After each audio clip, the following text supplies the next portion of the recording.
Assalamualaikum warahmatullahi wabarakatuh. Perkenalkan, nama saya Rizal Ahyar Syarif dengan NIM 210209502125. Pada kesempatan kali ini, saya akan menjelaskan terkait dengan insertion sort untuk mengurutkan suatu angka.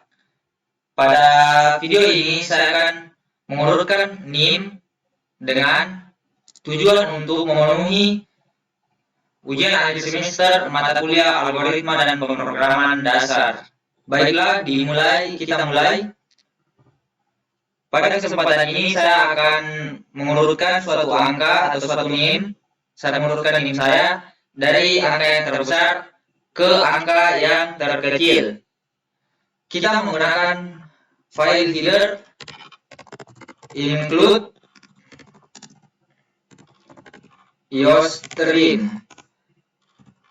Kemudian disusul dengan using namespace std.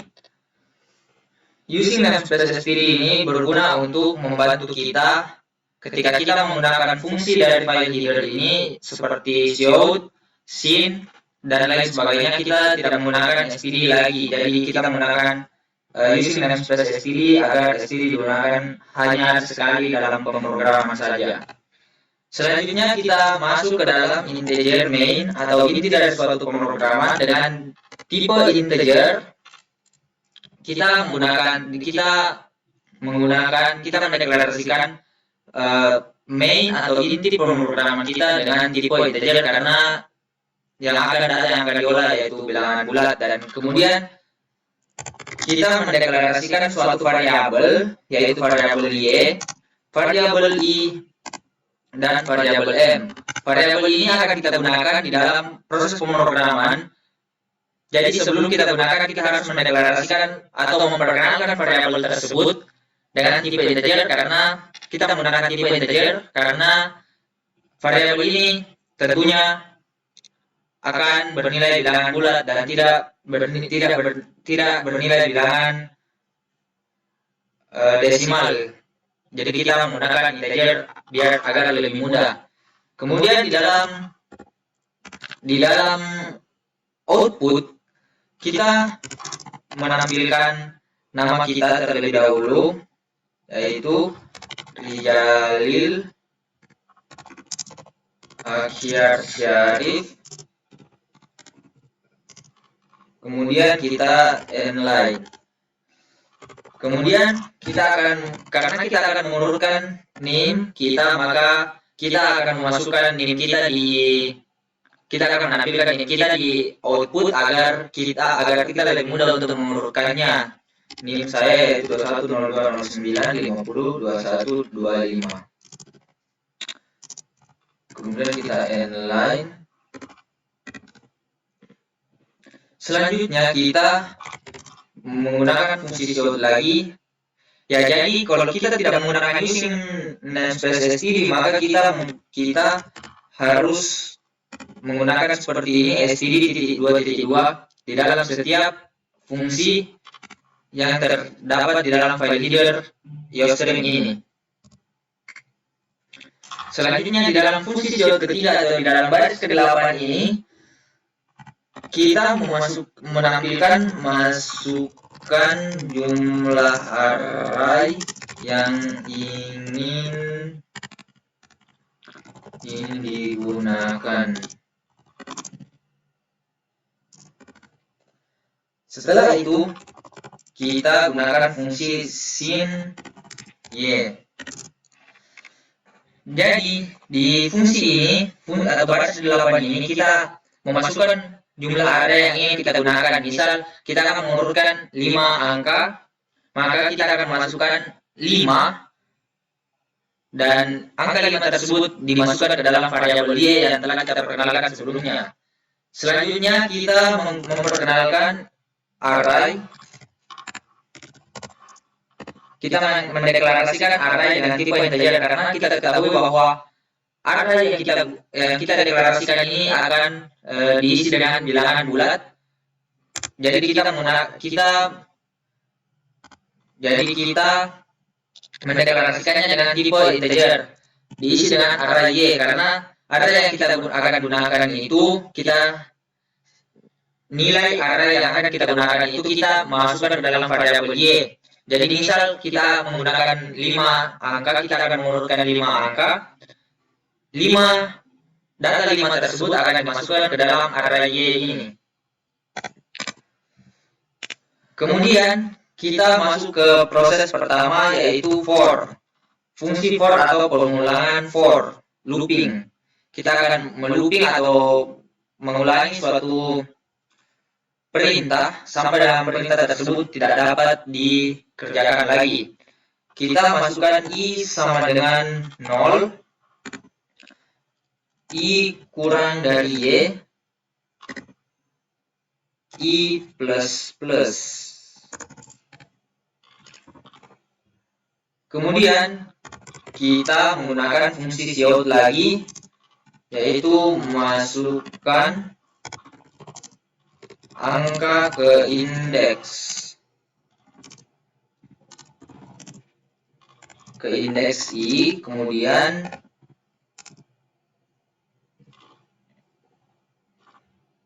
indeks ini kita titik duanya kita simpan di sini, kemudian kita tutup. Selanjutnya kita sin ke array I.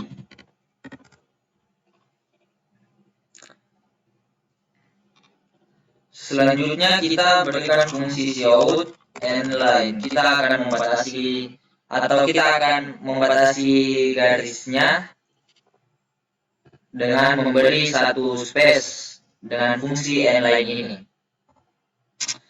Di dalam fungsi for ini kita akan melooping suatu angka atau suatu perintah sampai perintah tersebut tidak dapat dipenuhi. Yang akan kita looping yaitu jumlah array yang akan kita eksekusi.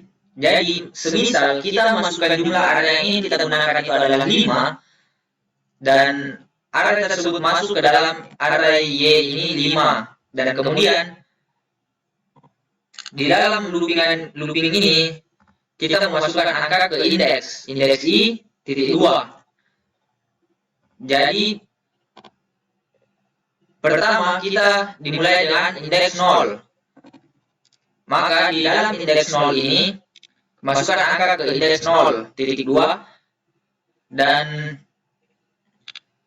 kita akan memasukkan suatu angka. Angka tersebut yang kita masukkan atau bilangan yang akan kita urutkan itu akan dimasukkan ke dalam array I.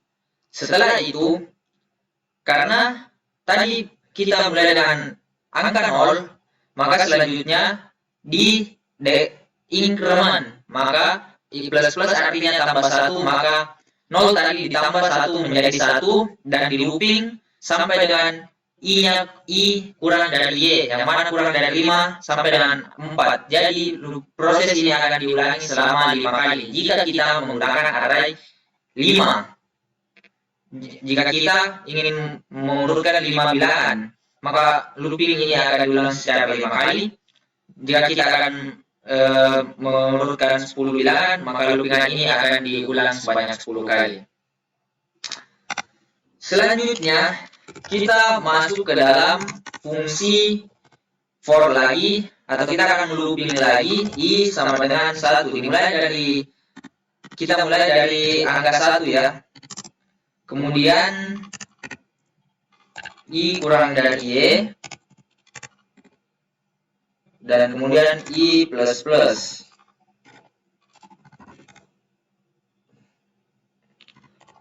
Kita masukkan integer K, kita mendeklarasikan K dengan tipe integer, kemudian kita nyatakan bahwa K sama dengan array I. K sama dengan array I, kemudian kita mendeklarasikan lagi atau kita perkenalkan lagi suatu variabel. Kita gunakan variabel J. Kita nyatakan bahwa variabel J ini sama dengan I min 1. Selanjutnya kita menggunakan suatu fungsi while. Di dalam fungsi while ini kita nyatakan bahwa jika J lebih dari jika J kurang dari jika J lebih dari atau sama dengan 0 dan array J kurang dari Q, maka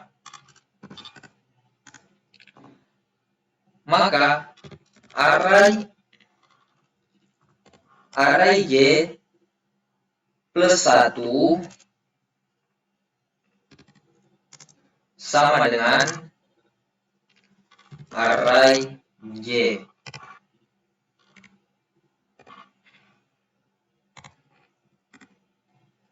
Kemudian kita lanjut dengan J min atau J decrement. Jadi fungsi for yang kedua ini adalah suatu fungsi yang akan mengeksekusi program kita atau yang akan mengurutkan suatu bilangan sampai dengan bilangan tersebut terurut dari bilangan besar ke bilangan yang terkecil. Jadi kita mulai dari fungsi for ini,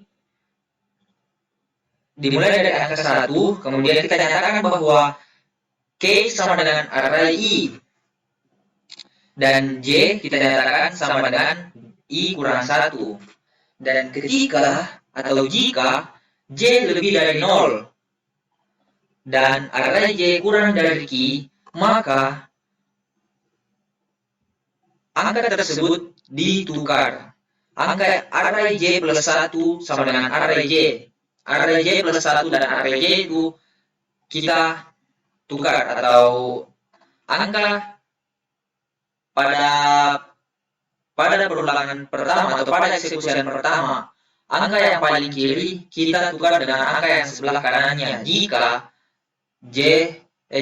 array J itu kurang dari Q. Jika array J lebih dari Q, maka tidak akan ditukar. Tetapi jika array J ini kurang dari Q, maka angka tersebut ditukar untuk kita menyusun atau mengurutkan dari yang terbesar ke yang terkecil. Selanjutnya, kita nyatakan bahwa array J plus 1 sama dengan K.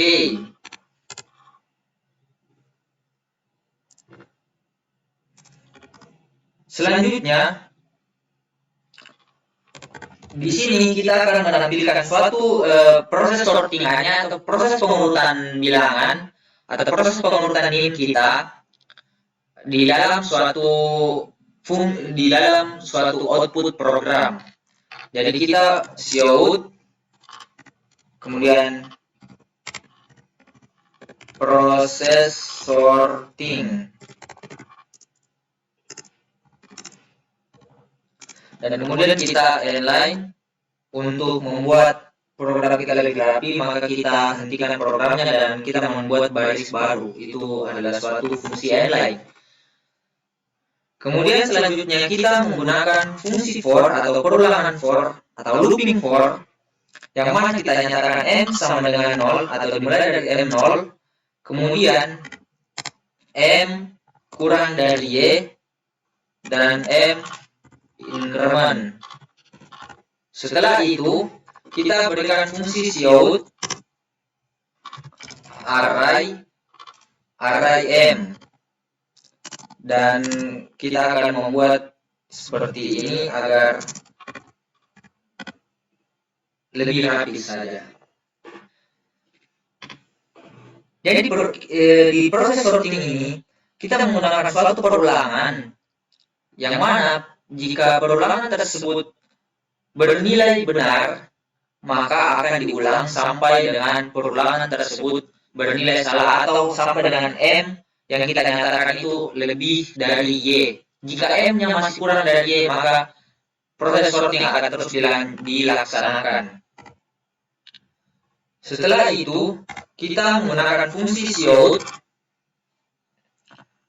inline. Kita batasi agar terlihat lebih rapi, tapi tidak usah ya, karena akan memakan banyak space di output. Jadi langsung saja kita menggunakan untuk menampilkan suatu hasil dari proses sorting ini, kita akan membuat lagi suatu fungsi atau membuat lagi suatu program di baris bawah ini untuk menampilkan hasil dari sortingan kita. Yang mana programnya yaitu kita code dan kita berikan new line. Salah, new line-nya harus dilihat di dalam tanda kutip. New line. Dan kita nyatakan hasil akhir. Kemudian kita end line. Selanjutnya, di dalam hasil akhir ini, apa yang akan kita tampilkan? Yaitu proses sorting yang terakhir kali kita laksanakan, atau proses sorting yang terakhir kalinya, yaitu itu merupakan suatu hasil sortingan kita. Maka untuk menampilkan itu, kita mengambil fungsi ini, atau fungsi yang terakhir kali dijalankan oleh di dalam fungsi ini ya. Kita menggunakan fungsi for, kemudian kita nyatakan M sama dengan 0, M kurang dari atau kurang dari Y, M plus plus. Kemudian kita gunakan fungsi shout.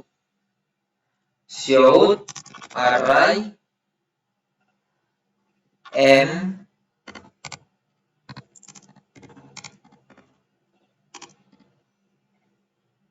ini agar terlihat lebih rapi saja. Tanda ini ya, kita berikan suatu spasi di antara angka agar angka tersebut tidak berdempetan, terlalu berdempetan. Kemudian kita return 0 untuk menghentikan suatu program yang kita jalankan. Coba kita compile and run programnya. Programnya berhasil dijalankan. Masukkan jumlah array yang ingin digunakan. Jadi jumlah array yang ingin kita gunakan yaitu jumlah dari angka NIM yang akan kita urutkan ini, yaitu 1, 2, 3, 4, 5, 6, 7, 8, 9, 10, 11, 12. Jadi array yang akan kita gunakan yaitu 12 array, dan indeks ke 0 yaitu angka 2, indeks ke 1 angka 1,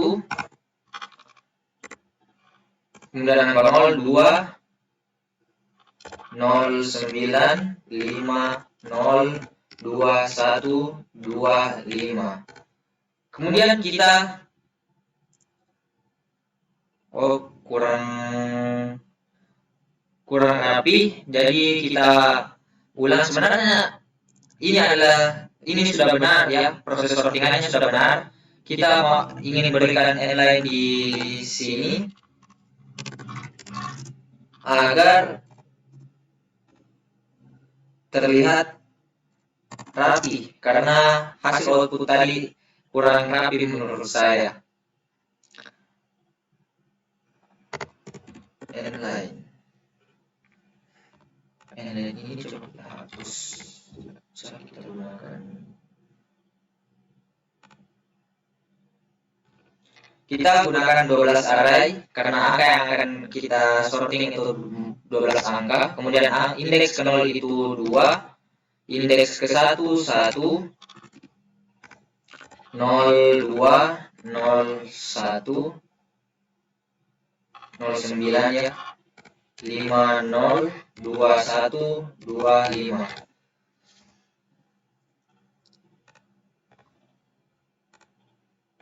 Jadi ini merupakan suatu sortingan atau suatu pengurutan yang mana kita menggunakan array 12 dan kita telah menyusun NIM kita, atau ini NIM kita kan yang akan diurutkan dari yang terbesar ke yang terkecil.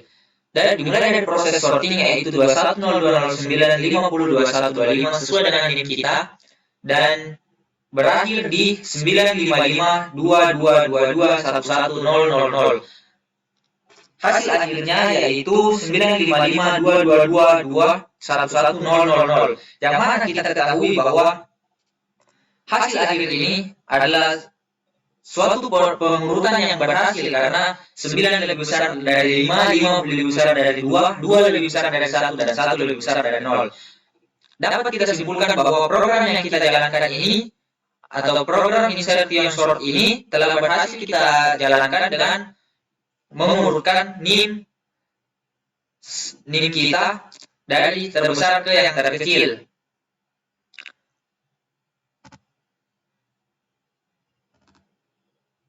Jadi, di dalam fungsi yang pertama ini adalah fungsi untuk memasukkan jumlah array yang akan kita gunakan, berapa angka yang akan kita urutkan.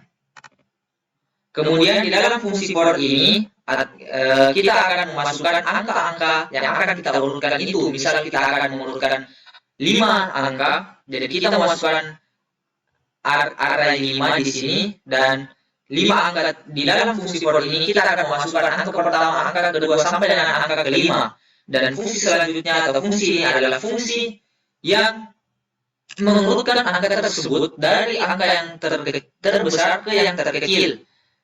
Jadi fungsi ini adalah inti dari suatu sorting atau inti dari suatu pengurutan karena fungsi ini yang mengurutkan angka-angka tersebut. Selanjutnya, fungsi ini berfungsi untuk menampilkan proses dari fungsi ini. Jadi kita akan menampilkan prosesnya di dalam output dengan fungsi ini akan menampilkan proses sortingnya di dalam output. Selanjutnya ada fungsi yang terakhir ini adalah fungsi yang kita gunakan untuk menampilkan hasil dari sortingan kita. Jadi hasil